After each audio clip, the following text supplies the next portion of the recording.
Buenas noches, mi nombre es Valeria Bravo Caña. Bienvenidos todos a Ver el Gobierno, a una edición más de Interceptados, en donde ofrecemos diferentes entrevistas a diversos candidatos a las elecciones presidenciales del Congreso y el Parlamento andino.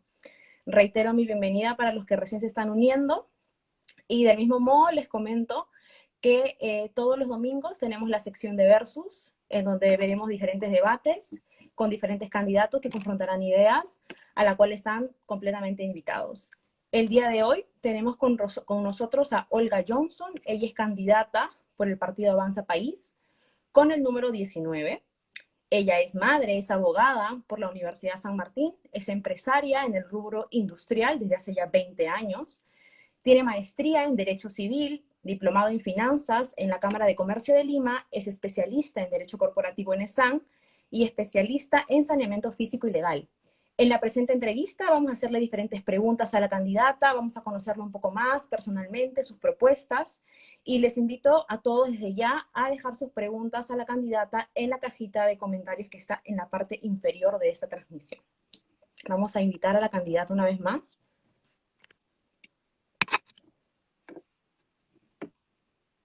Y también, por favor, les insto a utilizar un lenguaje apropiado durante toda la transmisión. Buenas noches, Olga. ¿Qué tal? ¿Cómo estás? Bienvenida a Día del Gobierno. Hola Valeria, ¿cómo estás? Disculpa que tengo un temita con la cámara que se está cayendo, pero ya lo solucionamos en un minuto. Olga, te voy explicando, mientras arreglas el problema de la cámara, te voy explicando cómo va a ser la dinámica de esta entrevista. La vamos a dividir en dos bloques. Un primer bloque donde te voy a hacer preguntas personales o sobre tu opinión respecto a temas actuales. Y luego un segundo bloque en donde voy a incidir un poco más en tus propuestas de campaña y también propuestas en general del partido Avanza País. Aleatoriamente también te voy a ir mencionando algunas preguntas que va a ir redactando el público en la cajita de comentarios. ¿Perfecto? Comenzamos entonces. Perfecto, muchas gracias. Arrancamos. Olga, quisiera que me digas, para empezar el primer bloque, ¿cuáles son tus principales fortalezas y tus principales debilidades?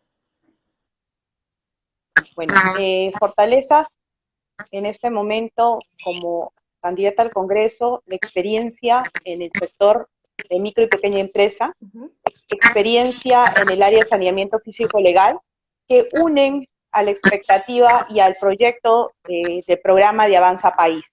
Nos unen los mismos objetivos, el mismo fin, que es formalizar, apoyar a la formalización del país para generar el capital.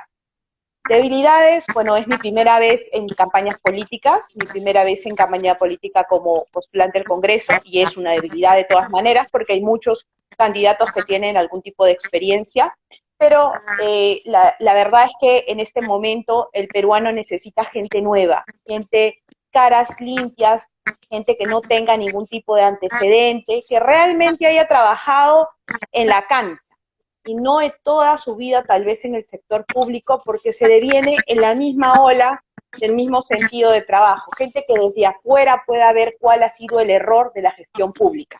Y ese podría ser una debilidad y a la vez una fortaleza, ¿vale? Bien.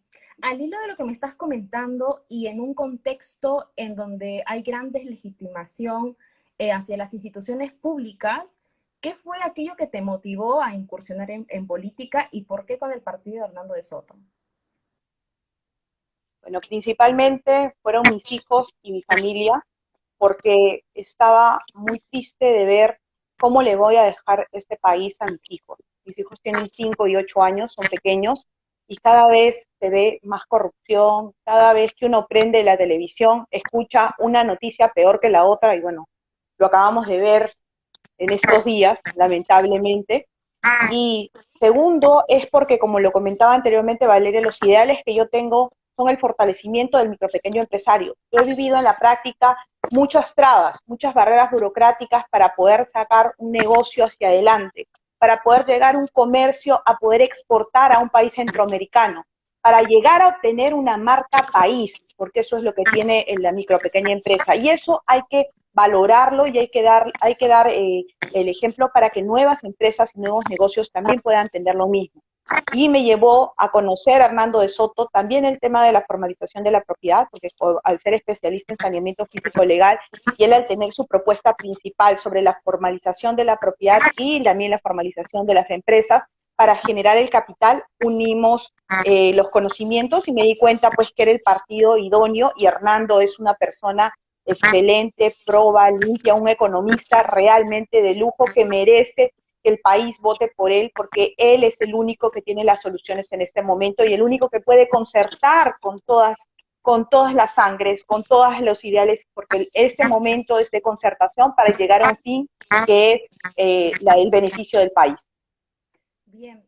Olga, he tenido la oportunidad de ver bastantes entrevistas tuyas. He visto que cuando te hacen esta pregunta justamente citas mucho a Platón, un filósofo muy importante, que justamente Platón nos hablaba sobre, él defendía el gobierno de una élite política virtuosa.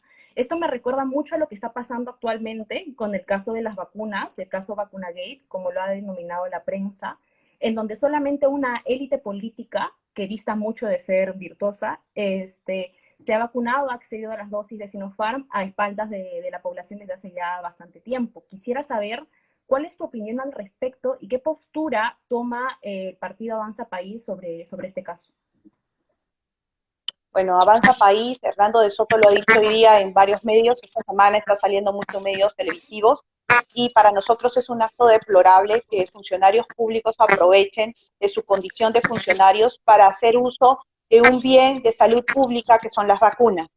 Y aún habida cuenta, viendo la realidad de nuestro personal médico, nuestro personal de Fuerzas Armadas y nuestros bomberos de primera línea, y viendo en carne propia eso, lo han utilizado para su beneficio propio y de sus amigos, ¿no?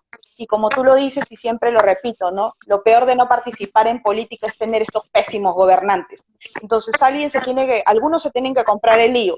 En Avanza País somos muchos jóvenes que queremos realmente servir al país, que venimos del sector, muchos del sector privado, algunos del sector médico incluso, y que tienen pues una holgura económica, una zona de confort también en sus lugares de trabajo, pero han visto esta situación así como yo, y necesitamos pues participar porque algún momento tenemos que cambiar esto.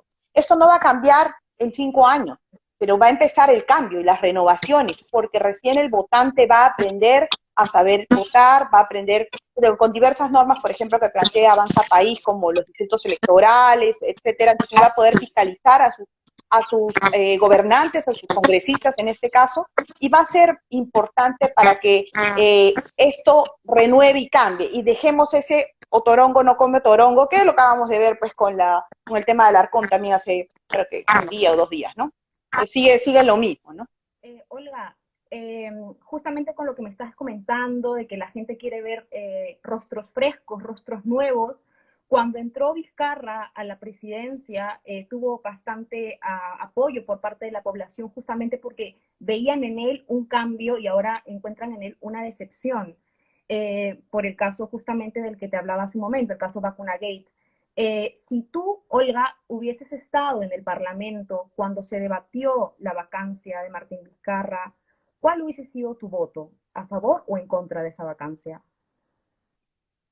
En aquel momento no podíamos saber lo que sabemos ahora, porque bueno, lamentablemente no tenemos una varita mágica para poder ver el futuro, ni una bola mágica para ver el futuro, y tal vez en ese momento pues uno esperaba que este presidente continúe con su mandato y lo culmine para que pueda entregarnos pues este plan de rescate de rescate tanto económico como sanitario, porque en eso se venía trabajando en aquel momento. Las personas que tuvimos, que tal vez nos opusimos a la vacancia o marchamos o estuvimos en contra de esta vacancia, que a una vida cuenta ha sido totalmente constitucional, pero no estuvimos de acuerdo, no sabíamos lo que sabemos ahora, no sabíamos que ese señor realmente es un Judas peruano, porque eso es lo que es.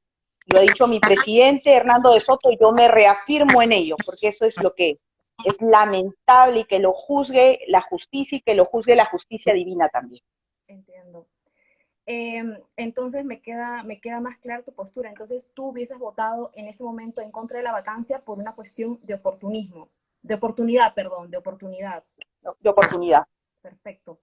Sí, en ese momento hubiera votado, si yo hubiera estado en el Parlamento, yo hubiera votado en contra, de todas maneras, porque hubiera pensado de que tenía que continuar, pues, porque tenía que haber una continuidad de las gestiones, pero también en ese momento el Congreso debió haber trabajado mucho más con la Contraloría, con las investigaciones que ya se venían dando a cabo, que informes tras informes de la Contraloría siguen ahí aguantados y esperando el sueño de los pobres, ¿no? Entonces, sí, la labor del congresista no solo es promulgar leyes y presentar iniciativas legislativas, sino también es fiscalizar. Y en ese momento los parlamentarios, en vez de estar en su casa debatiendo a través de Zoom, debieron de haber estado fiscalizando también al Ejecutivo y todo lo que hacía el Ejecutivo, y tal vez todo esto lo hubiéramos visto mucho antes, ¿no? Claro.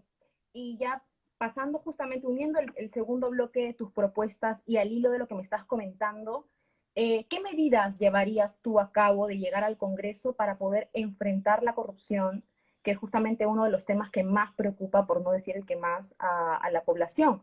Lo que yo pude leer en el plan de gobierno de Avanza País es que van a potenciar la operatividad de los órganos jurisdiccionales y las fiscalías. Concretamente, ¿cómo llevarían a cabo esa medida?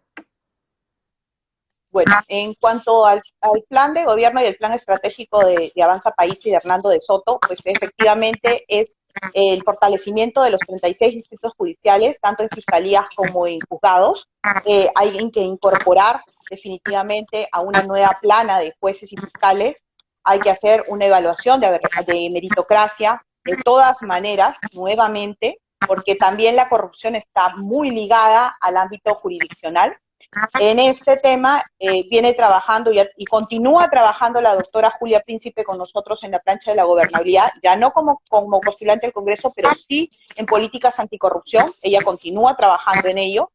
Personalmente, yo llevo una propuesta legislativa sobre el nombramiento del Contralor. A la fecha, el nombramiento del Contralor es por 7 años y es nombrado por el presidente de la República, cargo totalmente extraño, porque casi todos los cargos públicos tienen 5 años, ¿no? Entonces este cargo tiene 7, encima es nombrado por el presidente, lo que le da un matiz político al nombramiento y genera pues suspicacias de corrupción, suspicacias de encubrimientos. Entonces lo que tiene que haber es un nombramiento a través de un concurso de méritos evaluados por comisiones especiales en las que participen las universidades, los colegios profesionales, y luego esta terna se lleva al Congreso porque los representantes de los ciudadanos son los congresistas y elijan al Contralor por un nombramiento, por un periodo de 5 años.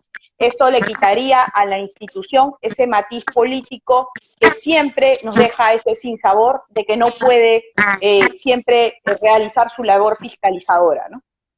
Y también, aparte del problema de la corrupción, parte del problema que hay de la legitimidad entre representantes y representados pasa por un sistema electoral que es defectuoso. En ese sentido, quisiera saber si tú al Congreso propones algún tipo de reforma política, de reforma electoral, junto con Avanza País. Quisiera saber cuál es en el caso de que se dé. Bueno, la propuesta es de Adriana Tudela. Hay que llevar las cosas con nombre propio siempre. Ella es de Avanza País también, entonces pues nosotros somos una bancada completa, un partido junto político, y nos unimos a la propuesta de Adriana, que es muy interesante, sobre la reforma electoral en cuanto a los distritos jurisdiccionales, para que cada uno a través de un distrito jurisdiccional pueda elegir a su representante, fiscalizarlo, revocarlo de ser el caso. Entonces, no es que todos los habitantes de Lima Metropolitana votan por una plancha de 34 y eligen a 2, sino que por cada distrito jurisdiccional van eligiendo a su representante y así tienen la mayor fuerza de fiscalización porque saben qué están haciendo. Y eso en regiones es sumamente importante, ¿no? En regiones sobre todo es sumamente importante y acá en Lima sobre todo porque hay gente del cono oeste que no sabe quiénes son los congresistas, del cercado de Lima, de donde yo vivo, por ejemplo, no conocen más que a uno o a dos, nunca ha habido un representante del cercado de Lima en un parlamento, no conoce la problemática pues que tiene el vecino también y que tiene que ver con un tema municipal para fiscalizar también al gobierno local. Entonces eso es importante modificarlo de inmediato, ¿no? Y apoyamos la propuesta de Adriana y de ser congresistas y de ser bancada presentaremos juntos esa propuesta. Vale. Te voy a leer una de las preguntas que nos acaban de dejar nuestros seguidores. Me dicen por aquí, ¿cuál es la postura del partido frente al sector educativo? Y nosotros tenemos una propuesta como Avanza País, el partido de los trenes, de tren bala, correr inmediatamente. Tenemos que trabajar en la educación técnico-productiva de los últimos años, sobre todo de los escolares de la educación básica, que tengan algún tipo de educación productiva y que se ha hecho y se hace en algunos colegios privados, para que puedan egresar con una formación que puedan trabajar, que puedan poder laborar. Lamentablemente en este tema de la brecha digital, que todavía nos va a pasar un poco de factura durante este año, he escuchado el día de hoy que se ha promulgado una norma sobre la brecha, sobre el tema digital, la tecnología digital. Esperemos pues que la norma no sea solamente promulgada y no se cumpla, sino se efectúe, pero yo creo que todavía este año vamos a tener esas deficiencias, entonces van a haber siempre una brecha de los años educativos. Entonces lo que nosotros proponemos es trabajar en programas como el CECIGRA y el CERUM. Les comentaba ayer o anteayer a un grupo de jóvenes de Derecho de la Universidad San Martín de Porres que tuve a bien tener un conversatorio con ellos. Yo he sido estudiante de Derecho y estuve en el CECIGRA. Es un programa de tipo prácticas preprofesionales, pero son en el Estado, trabajando en organismos del Estado. Entonces esto hay que propiciarlo porque cada vez menos se está trabajando con este programa de CECIGRA, ¿no? Entonces no sé exactamente es un programa de práctica, sino es un programa de trabajo y rendimiento con notas en tu último año. Y esto también lo hacen en el sector médico. Entonces hay que abrirlo a todas las carreras, porque todos los ministerios necesitan de diversos profesionales y qué más que jóvenes que estén egresando de las carreras de las universidades que ya se encuentran licenciadas, certificadas y verificadas, y los mejores evaluados, obviamente, sean los que ingresen a estos programas. Entonces hay que darle de todas maneras un impulso inmediato a la educación, obviamente eliminar la brecha digital con la fibra óptica, hay que trabajar en el 5% de la fibra óptica que está faltando en este momento, hay que trabajar con las empresas de telecomunicaciones, y esto ya lo ha venido hablando Hernando en varias oportunidades, y bueno, particularmente yo llevo una propuesta sobre la educación inicial obligatoria. Tengo un niño menor de 5 años, y sé que esta etapa ha sido muy complicada para ellos, son muy pequeñitos, y ellos necesitan del calor humano de la maestra, y han perdido pues este año, y muchos perderán, el año pasado y muchos perderán este año. Ha sido más del 70% de deserción en educación inicial. Y esto en segundo y tercer grado, cuando tengamos una evaluación PISA, va a haber una diferencia de todas maneras en la evaluación de los niños que estuvieron en inicial y los que no estuvieron en inicial. Entonces hay que impulsar la educación inicial obligatoria porque es la primera educación. Las maestras pueden ver en carne propia en su momento cuáles son las dificultades de repente psicomotoras, sociales de los niños, y se puede atacar de manera temprana. Lamentablemente en casa a veces los padres no podemos darnos cuenta, y los maestros, las educadoras tienen esa capacidad. La educación inicial es importante. En la región solamente 2 países no la tienen obligatoria, y ese es el Perú. Entonces hay que proponer esa norma es una propuesta personal, ¿no? Olga, Algo que me comentas es verdad, el tema de la educación inicial en tiempos de pandemia se ha complicado bastante, ya no tienen esa cercanía con sus profesoras. Sin embargo, hay un sector de los niños en educación que es muy olvidado y que justamente en tiempos de pandemia eh, su enseñanza se complica mucho más, y es el sector de los niños de la educación especial justamente. En ese sentido, ¿tienen algún plan, alguna propuesta al respecto? ¿Cómo podríamos facilitar la educación virtual a distancia para los niños con habilidades especiales? Sí, el partido tiene muchos temas inclusivos y en eso estamos con el tema de la educación especial.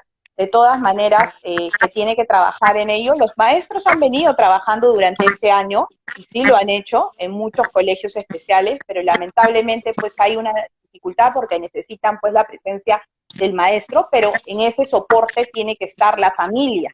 La familia tiene que soportar como un aliado. Aparte que eso es muy importante mencionarlo, Valeria, ¿no?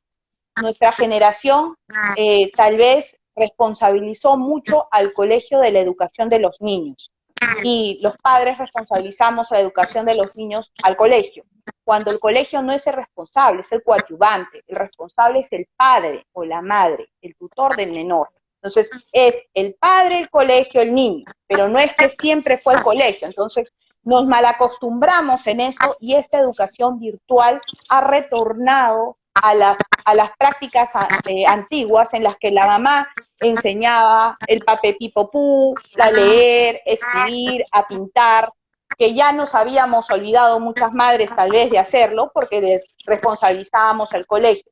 Y en esto la educación inclusiva tiene un aspecto fundamental. Pero también aquí hay que tener muy en claro que muchos centros educativos no tienen la capacidad de poder tener, por ejemplo, rampas, y son colegios privados, y eso hay que fiscalizarlo a través del Minedu, a través de las UGELs, ¿no? Entonces, todos los colegios tienen que cumplir con la cuota correspondiente, porque solamente lo ponen en los contratos, lamentablemente, pero si uno va a ver la infraestructura del colegio, no la cumple. Entonces, lamentablemente, no va a cumplir la cuota porque no hay la infraestructura para que el niño pueda adecuarse a una educación inclusiva y esto de todas maneras hay que realizar algunas, de repente, modificaciones de la norma. He visto que querían hacer una modificación de la norma de la ley de discapacidad y la Organización de Discapacitados de Perú se ha estado oponiendo a ello y es un tema importante a tratar y escuchar a todas las partes, ¿no?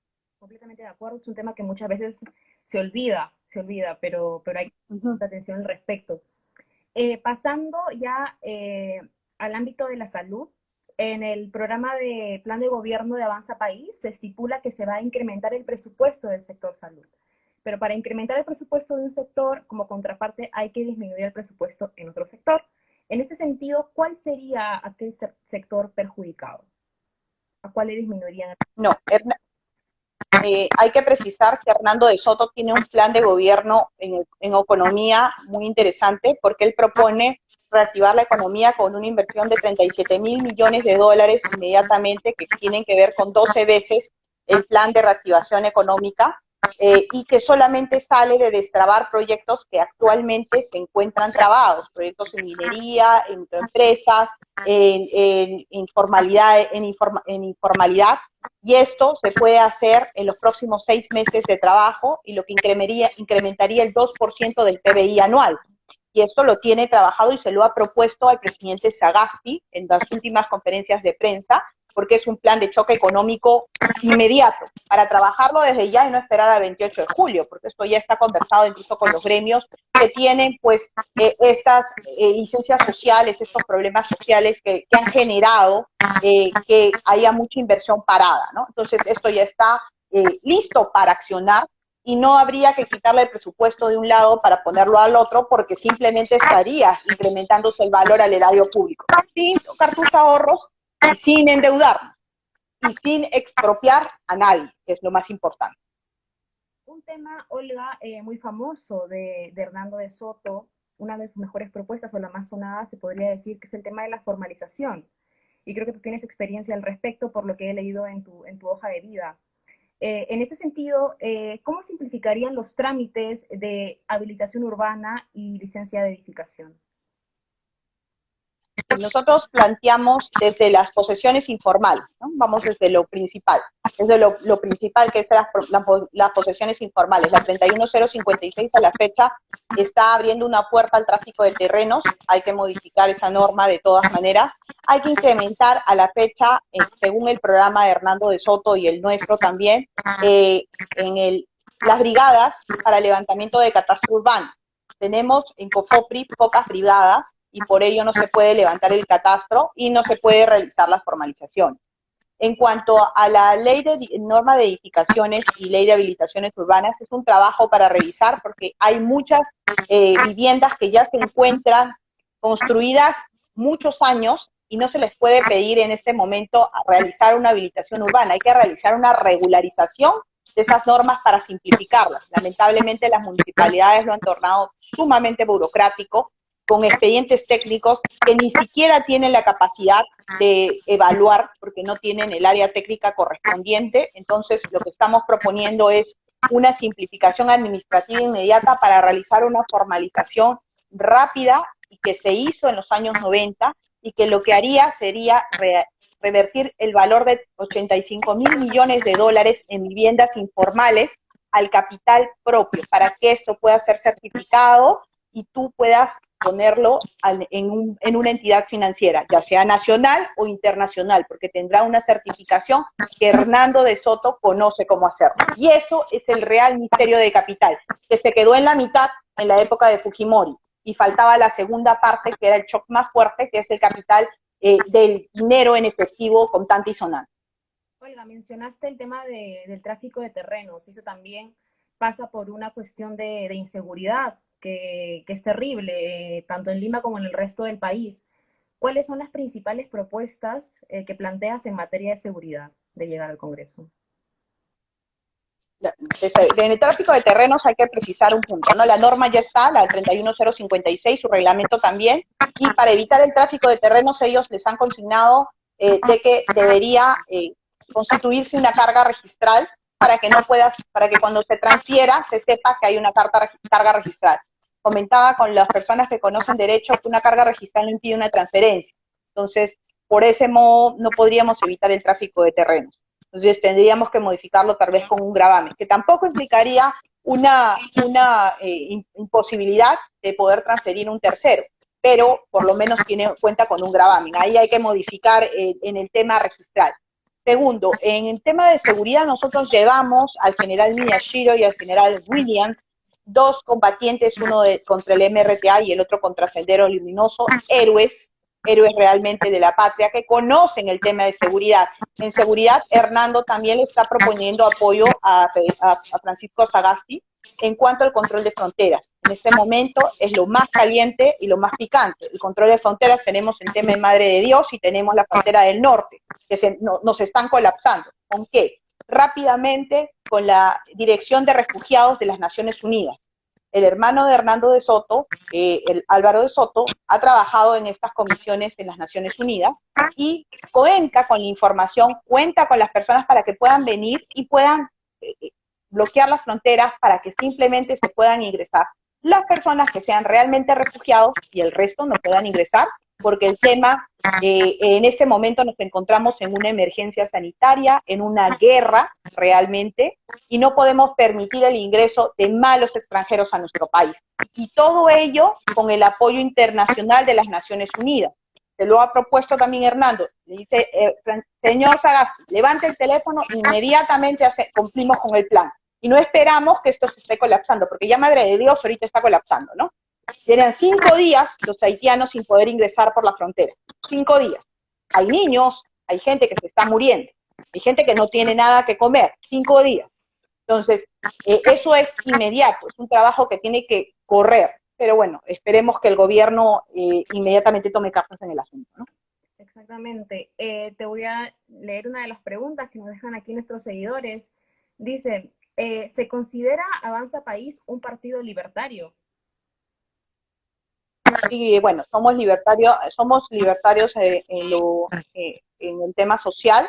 y en el tema económico, bueno, somos sociales, ¿no? Socialistas.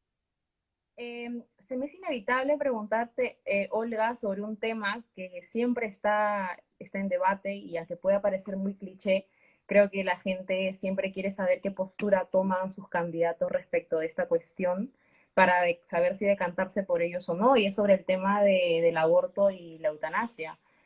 Si Olga Johnson llega al Congreso y se suscita un proyecto de ley que legalice el aborto y la eutanasia, por separado, claro está, ¿qué postura tomarías tú sobre esta cuestión? ¿Votarías a favor o en contra? Nosotros somos un partido pro vida, lo he mencionado en varias oportunidades, personalmente también lo soy madre de un pequeño, nosotros respetamos la vida desde el concebido es sujeto de derecho, según el Código Civil, entonces no estaríamos a favor del aborto y no votaríamos a favor en este momento. Es un tema bastante debatible, pero no estaríamos a favor por el momento. En cuanto a la eutanasia, igualmente, la misma respuesta, y creo que exacerbaría el momento en el que vivimos. Imagínate que podamos aprobar la eutanasia en un momento de emergencia sanitaria. ¿Cuánta gente quisiera utilizar la eutanasia para culminar con su vida? Porque sentiría que ya el COVID podría tratarse de una enfermedad terminal.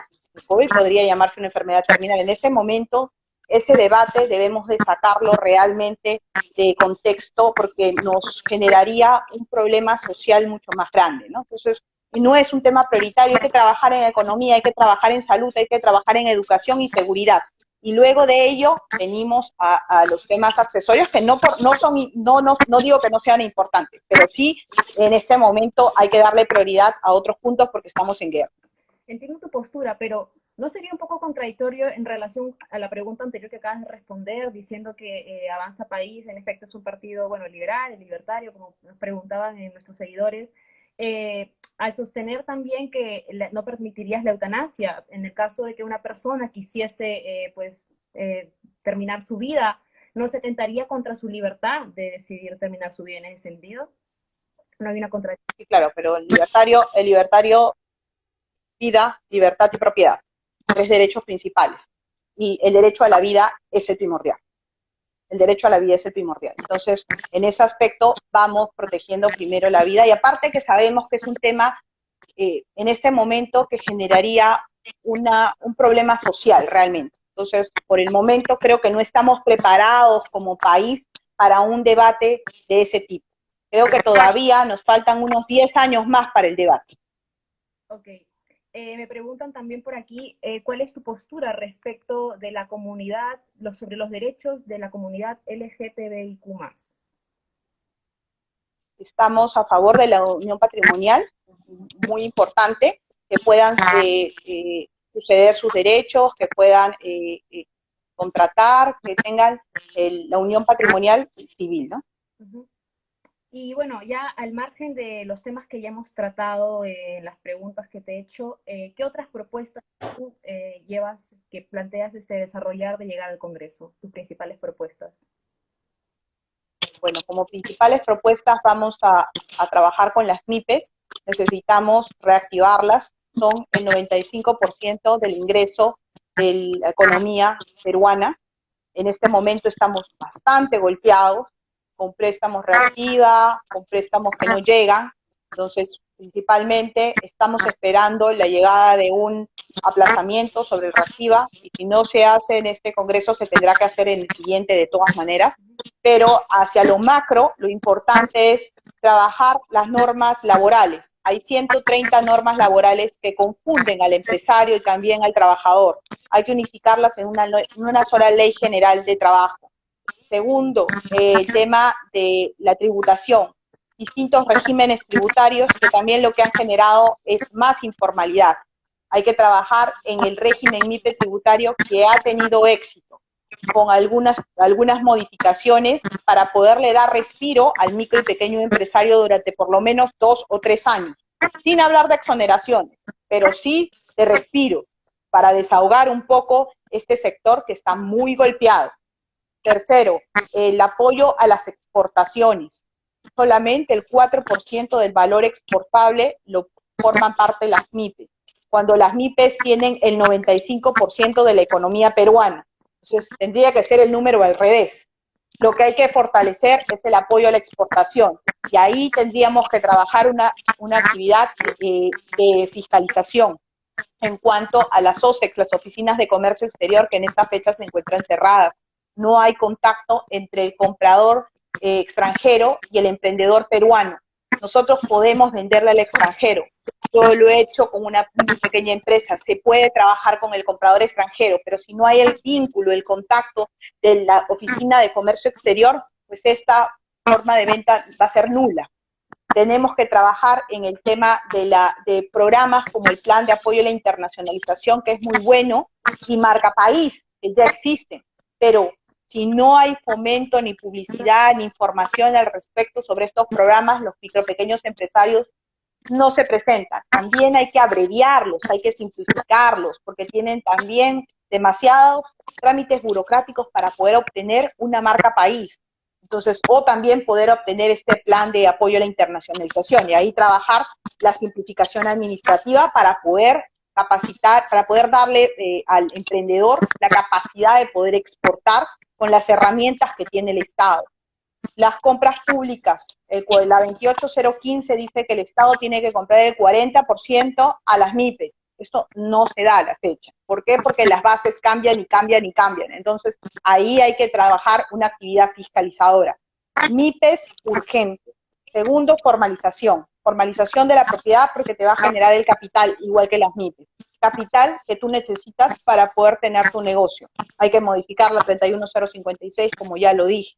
En educación, la educación básica inicial. En seguridad, el tema, en políticas anticorrupción, el tema del nombramiento del contralor. Y en seguridad, bueno, el tema macro que viene trabajando el partido sobre control de fronteras, digitalización de las comisarías, apoyo y nuevamente respaldo a nuestras Fuerzas Armadas, que tan melladas han estado en esta última etapa. Bien. Olga, ya nos vamos acercando a la recta final de nuestra entrevista. Quisiera saber si tienes un mensaje para nuestros seguidores.